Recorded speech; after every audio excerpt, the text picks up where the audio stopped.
All right, so get this. We all have this image of these super advanced robots of the future, right? But what if I told you that sometimes their biggest challenge is one of the simplest things in your kitchen? Today, we're going to look at one of those objects, a humble knob, and why it's actually a massive headache for modern robotics. I mean, just picture it. A super sleek, state-of-the-art robot just gliding through a kitchen. It's got this fluid precision. It can spot a pan, figure out the perfect way to grip it, and place it right on the stove. This is the future we've all seen in the movies, right? Super capable machines just handling business. But then comes the moment of truth. The robot needs to turn the stove on. It looks down at that little control knob, and it just stops.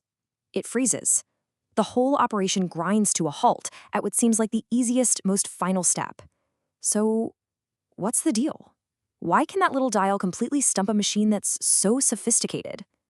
And that right there, that's the heart of the problem. This isn't about the robot not being strong enough or its fingers not being nimble enough. No, no. This is about a really deep and frankly fascinating gap in how robots see the world. Okay, so here's where it gets really interesting. For a robot's camera, that knob might as well be a flat sticker. It just sees a 2D circle on a surface. But you and I, we instantly see a 3D object. We know it has depth, we know it sticks out from the stove, and we immediately get its state. Is it pointing to off, low, high? The robot sees a picture, we see an interactive object. And this is the big takeaway here. This isn't just a knob problem. This is a huge challenge for any robot trying to interact with our world. Think about it. All the buttons, dials, switches, and levers that we use every single day without a second thought. For a robot, every single one is a complex 3D puzzle it has to solve from a 2D image. So how in the world do you teach a robot to bridge that gap from seeing to understanding? Well, if you've been following AI at all, you probably know the answer. It all comes down to the data. In this case, a really clever data set designed for this exact problem. And before we jump in, let's just do a quick sidebar on what a robotics data set even is. Think of it like a giant photo album you'd use to teach a toddler. It's a huge, carefully organized library of images that you feed to an AI model to train its brain. It learns to see patterns, recognize objects, and eventually figure out how to interact with them. The data set we're diving into is called Appliance Knobs. And what's really cool is that it's open source and you can find it on a platform called Hugging Face. This is awesome because it means robotics nerds all over the planet can get their hands on it and use it to build smarter, more capable robots for everyone. So what's the secret sauce here? What makes this data set so special? How does it actually solve that tricky 2D to 3D perception problem? The secret is, well, it's so simple, it's genius. It all comes down to this number, 2. The entire innovation, the whole breakthrough, hinges on the simple idea of looking at the problem from 2 different perspectives. The technique is just brilliant. For every single knob in the dataset, they didn't just take one picture. They took 2. They took one photo straight from the front and another one from the side.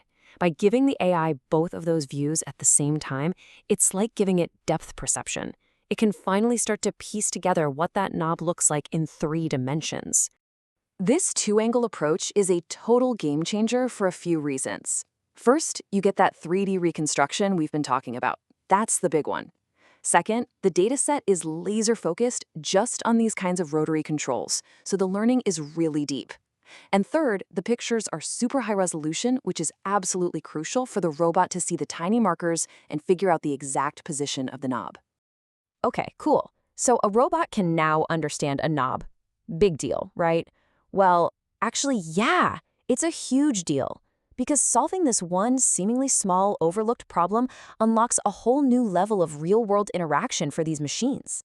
See, with this kind of specialized data, robots get way better at a bunch of key skills. They get good at multi-view object recognition, which is just a fancy way of saying it knows it's the same knob, even from different angles. It enables that crucial 3D shape reconstruction. It allows for precise state and angle estimation. Is the oven set to 350 or 400? And you can even use it to train generative AIs to create even more training data. It's a virtuous cycle. There's a quote that just sums this all up perfectly. One dataset, one overlooked object class, one step closer to robots that actually function in the real world. And that's really it, isn't it? This isn't about some flashy, headline-grabbing trick. It's about methodically solving the real, nitty-gritty problems. And that's how we get one giant leap closer to robots that can actually safely and usefully operate in our world. So that's the story of the robot and the knob. It's kind of wild when you think about it, right? It makes you wonder, if a simple knob was this much of a puzzle, what's next? A tangled up power cord? A flimsy plastic grocery bag?